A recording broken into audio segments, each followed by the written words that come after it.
ભૂમિ ખારડા મુકામે જે આજનો પ્રસંગ બન્યો છે એ મંગોમાની પ્રથમ પુણ્યતિથિ નિમિત્તે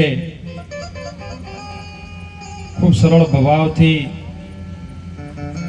સંત માતા કપિલાબેને એમના દ્વારે ગુરુ મહારાજના સાનિધ્યમાં આપણો બધાને એકત્રિત કરી દર્શન અરસપરસ જે આવા સંતોના સત્સંગનો લાભ અપાવવા માટે એમને મહેનત કરી છે એ બદલ એમને કોટી કોટી વાર વંદન.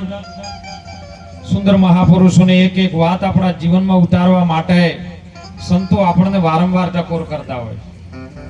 સંતની ટકોર જો કદાચ આપણને લાગી જાય તો આપણો બેડો પાર થાય એવી વાત છે. કારણ કે વાત એક નાની છે, પણ જો નાની હોય ને તો મહાપુરુષો કીધું કે મોટું બધું ખેતર હોય ને મોટો પ્લોટ હોય પણ એવડો બંગલો ના હોય. બંગલો એવડો મોટો હોય પણ એનું બારણું એવડું ના હોય. બારણું હોય પણ એનાથી નાનું તાળું હોય, તાળાથી નાની ચાવી હોય પણ આખા બંગલાને ખોલી નાખવાનું કામ કરતી હોય. એટલે સંતોની એક ઝીણી વાત જો આપણે હૃદય સુધી પહોંચાડી દે ને તો આ ઘટનું તાળું ખુલી જાય એવું છે. સુંદર હમણાં શરૂઆતમાં આવ્યું હતું કે ભાઈ ચા આવી છે. હું પણ કીધું ચા ઉપર સાખી બોલા અડધા ચા હમણાં પીવી એક નોય પીવી મહારાજ કે કપટી લોકો કોફી પીવી ચાપલુસી પીવી ચા. દોઢ ડાયા હોય દૂધ પીવી મુર્ગો પાડે ના. પણ જે સંતોનો સત્સંગ ચાલતું હોય ને, સંતોની વાત ચાલતી હોય ને ત્યારે વચ્ચે ચા ન લાવવી. કારણ કે મહાપુરુષોની એક એક વાત છે ને અમૂલ્ય છે. આ બધા મહાપુરુષો જે આપણને અનુભવ થયો છે ને અનુભવ આપણી વચ્ચે રજૂ કરી અને કઈક આ જીવનું કલ્યાણ થાય એ હેતુથી તમને સત્સંગ પીરસતા હોય છે. અને એટલે મહાપુરુષો આપણને જગાડી દે છે. આજે મંગુબાનો દેહ આપણી વચ્ચે નથી સાહેબ, પણ એમના નામથી હરિગુરુ સંતો વધાર્યા છે. આજ માનવ મેળો ઉમટ્યો છે. મળ્યા શું તો મળશું, આ માનવ તણો છે મેળા. એક ઘડી એવી આવે અને દેહ કદી ભવમાં ન થાય ભેળા. આજની ઘડી છે રળિયામણી. આ ઘડી છે ને સંતોની રળિયામણી છે. આ ઘડીએ જો કદાચ વીજળીનો ચમકારો થાય અને શબ્દરૂપી કદાચ મોતી ગુરુ મહારાજનો તમારા સુરતારૂપી ધાગામાં પરોવાઈ જાય તો કલ્યાણ થાય, વર્તાય તો, નહીતર થાય નહીં. સુંદર બાપુએ વાત કરી કે બધું છે પણ વર્તવામાં ના આવે એટલે ફેર પડી જાય. આજે જોઈએ છે ઠેર ઠેર પ્રાણ પ્રતિષ્ઠાઓ થતી હોય, સંત મેળાવડા થતા હોય, હવન હોમ યજ્ઞ થતા હોય, કથાઓ થતી હોય, છતાં ભારત ભૂમિમાં જે યુવા ધનને આપવું છે એ આવતું કેમ નથી? કેમ આજે 50 વર્ષથી ઉપર ના જવું આ ભજનમાં બેહાય એવું યુવા ધન કેમ નથી આવતું? એનું કારણ શું છે? આપણામાં ખોમીઓ ચોક પડી છે. એમનામ ખોમીઓ નથી, ખોમીઓ ચોક આપણામાં પડી છે. કારણ કે સच्चे प्रेम की सारे जहां पे असर होगी और न होगी तो समझ लेना तेरे अंदर कुछ कमी होगी. मर जाना मिट जाना फना हो जाना, अरे ऐसे करते हैं बोले पे मौत भी आ जाए तो हर चाहने वालों के दिल में तेरी कहीं कब्र होगी और ना होगी तो समझ लेना कि अपने अंदर कुछ कमी होगी. કેમ? આપણામાં કોઈ ખોમી પડી છે ત્યો દારૂ લેવા તૈયાર ન થાય. અને એટલે કોઈને આપણે ટકોર નથી કરવી, પણ યુવા ધન આવતું થાય ને એવી આપણે બધા સાથે રહીને મહેનત કરીએ. બધા સાથે રહી કોઈ સંપ્રદાયમાં ન પડો, આપણે કોઈ બીજી શાખાઓમાં ન પડો, કોઈ વાદ વિવાદમાં ન પડો. આપણે બધા એક જ માળાના મણકા થઈને એવું આજ ભારત દેશમાં એવું રાષ્ટ્ર બનાવીએ કે જેથી કરી અને યુવા ધન ભક્તિના માર્ગે દોરાય. એવું કંઈક કરીએ. ભલે એના માટે આપણે ગમે એટલી મહેનત કરવી પડે ને તો મહારાજ આપણે બધા સાથે રહીને કરો, પણ યુવા ધન ન લાવવાનું. કારણ કે યુવા ધન આવશે ને તો કંઈક જીવનમાં સારું કરશે. અને એટલે ખૂબ સંતોની પ્રસાદી, એમના સત્સંગથી જે શબ્દને આપણે પ્રસાદી પીરસી ને એ પ્રસાદી જો આપણી અંદર વાગોળશે તો આપણું જીવન ધન્ય બની જાય. જીવન ધન્ય બનાવવા માટે તો માણસનો અવતાર મળ્યો છે. સુંદર બાપુએ વાત કરી કે માનવ આ દાનવ છે એ માનવ બની જાય આવા સંતોના બીજા કોઈ સંઘમાં આરી વાત બને એવી નથી. આ વાત મહાપુરુષોના સંગ કરવાથી બને છે. મહાપુરુષોનો સંગ કર્યા પછી એને વર્તવાથી મળે, અમલમાં મેલવાથી મળે, નહીતર બીજી કોઈ વાતમાં આપણું ઠેકાણું પડે એવું નથી સાહેબ. ઠેકાણું પડવું હોય તો સુંદર વાત કરી હતી, એ જીવ જેમ દોડી છે એમ તારે શેટું પડશે, વળતું પાછો તારું ઠેકાણું પડશે. મન ભમરલા તું સિદ્ધ ફરે છે પરદેશ, ઘર તારું સંભાળે, તારું ઘર. આ મહાપુરુષોએ જોયું છે કે આ ઘર આવું છે, આ ગુરુ મહારાજના ઘરમાં આપણે રહેવાનું છે. આપણે સાખી બધા બોલીએ છે, સદગુરુ તમારા ચરણે નમો, માગું પ્રેમથી પ્રસાદ. કેવો પ્રસાદ? પ્રેમ. પ્રેમ વગર પાકશે નહીં, હેત વગરની અડીઓ. બધું લાવવું હોય છે ને તો પ્રેમ થાવો જોઈએ ગુરુ જોડે. કોઈ પણ ગુરુ મહારાજના વચન સાથે, ગુરુ સાથે જો તમને પ્રેમ થઈ જાય ને તો જ એની વાત સ્વીકારે એમ છે, ને કે કદી આ જીવાતમાં સ્વીકારે એવો નથી. પ્રીત કરવા માટે શું લાવવું હોય? નિર્મળ સ્વભાવ બનાવવો પડશે. નિર્મળ સ્વભાવ આપણા જે પણ હોય, આપણા સંતોને બધા સાથે મળી કંઈક જીવનનો ઉદ્ધાર કરવા માટે આ સંતો રાત દિવસ સાહેબ એ ઉજાગરાને જાગરણમાં પરિવર્તન કરવા માટે લાયા છે. હે તમે હંમેશા સંતોના સંગમાં રહેજો. કોઈ પણ સંતોના સંગમાં રહેજો સાહેબ. બીજા કોઈ સંગમાં ન રહેતા, નહીતર દુઃખનું કારણ છે.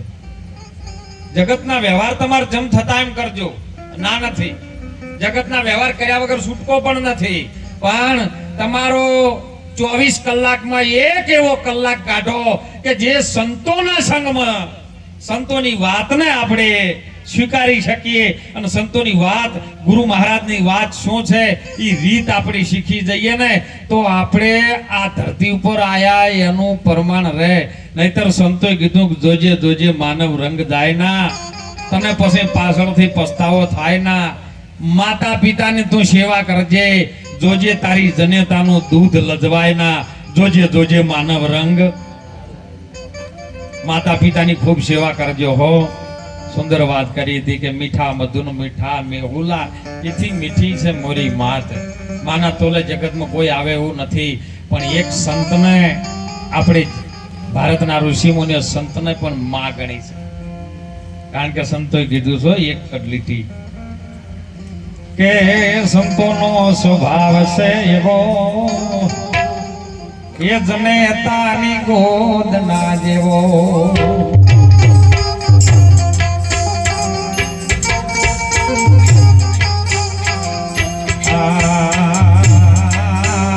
જનની થી મેં આગળ જોયા કવિ કે ઢગલો.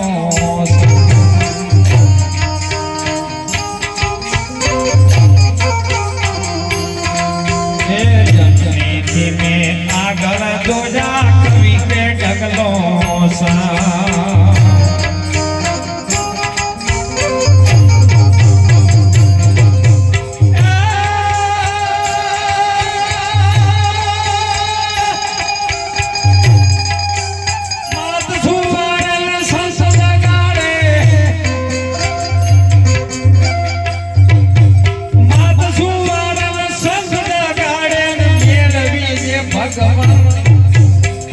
સંતોનો સ્વભાવ છે એવો, જનેતાની ગોદ ના જેવો. સંતોનો સ્વભાવ છે એવો, જનેતાની ગોદ ના જેવો. આપણે ભૂખ્યા તરસ્યા ગમે થી આયા હોય ને, હમણાં ચૈત્ર મહિનામાં બહુ રેડ્યું આવું. બીજાની વાત શું કરવા જો, હું હમણાં પરમ દાડે એવો બનાવ બન્યો છે ને એની હું વાત કરું તમને. જેને જેમ કરતા એમ કરજો, મારી ના નહીં. તમારું કરેલું તમારે લણવાનું છે. પણ બધા ભાઈઓ કે રમેણ કરવી, કીધું કરો કે તમે બાપુ મેળાવડા કરો ને તમે ભજન કરો, તમારા પૈસા વાપરો ને અમારે નહીં વાપરતા. કે તમે આમાં વાપરો ને કે ના અમારું આમાં વાપરો, કે વાપરો. પણ જે ભૂવો બેહે ને યાદ ચેવો છે મારે જોવો છે. અમે તો આશ્રમે સંતો જમાડીને હોઈ ગયા ને ભૂવા ધૂણતા હતા. મેં દાડે હવારથી મોડીને રાતના 4 વાગ્યા સુધી પાણી નો પીધું, પણ કોઈ માતા ધૂણીને એમ ના કીધું કે મારે ભગત પૂછ્યો બેહી ગયો, ભગત તરસો રહી ગયો. મારી જનેતા આવીને કીધું કે બેટા તે હવારનું પાણી નહીં પીતું. એટલે ખૂબ જાગજો. આ જનેતા છે ને એ જ તમને સાચું જ્ઞાન આલ છે, બીજી નહીં આલે. આ લેબોરેટરી કરી મેં. અને એટલે હું કહું છું કે માની સેવા જીવતા હોય તો કરી લેજો સાહેબ. ખૂબ એના યથથી રાખજો. એના લાડ જેટલો લડાવો ને એટલો લડાઈ લેજો. ને પછી ગમે એટલું કરશો તો કોઈ કોમમાં આવવાનું નથી.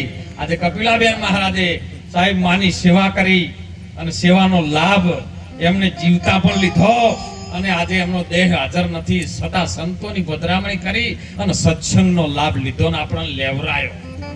એટલે ખૂબ જાગજો, મા બાપની સેવા કરજો. હો સુંદર વાત કરી હતી સરપંચ સાહેબ કે તમે વ્યસનથી મુક્ત બનજો, વ્યસનથી મુક્ત બનજો. પણ તમે ગમે એટલું કહો ને, કરવા વાળા તો મંડપમાં બેઠા બેઠા કરશે. કહેતા હતા કે તમે તમાકુ નો ખાતા તો બેઠા બેઠા હોય છોડતા હતા. અરે કહેવા દઉં તરત તમે મંડપમાં મર્યાદા રાખો. ધર્મનો મંડપ છે, સંતોના હોમાં તમે મસાલા ખાતા હોય બેઠા બેઠા તમાકુ છોડતા હોય, આ ધર્મની સભા છે ને ધર્મની સભામાં આવું ન ચાલે. ખૂબ જાગજો સાહેબ, સેવા કરજો, સંતોના સત્સંગનો લાભ લેજો. તમે રામરસ પીવો હોય તો પ્રભુના નામનો પીવો, હે? કારણ કે સંતોએ કીધું છે કોઈ આરે મોજને જાણે. એ કાયર નરના આમાં કામ નથી, આ તો છે સુરાની શમશેર. એ સુગરા હોય તો ભરી ભરી પીવે, જેના ઘટડામાં આવે લીલા લહેર. કોઈ આરે મોજને મોણે. શૂન્ય મંડળ થી આવે મારો સાહેબો, અને ઓહી હે પીયુ કા ઘર. અરે સુગરા વમાં આનંદ કરે અને નુગરા જાવે નિશાર. કોઈ આરે મોજને જાણે. આ મોજ છે ને એ તો સંતોના ચરણમાં થાય, અને સંતનું ચરણ છે ને એ ભારતની ભૂમિમાં શાસ્ત્રો પ્રમાણે વચન છે, અને વચનમાં રો તો મેળ પડે ને કે ચરણ ચરણ કરો ને પછી પગે કંકુ લગાવીને ઈર્યું ધોરાવશો તો ઉલટીઓ થાય. ખૂબ જાગજો.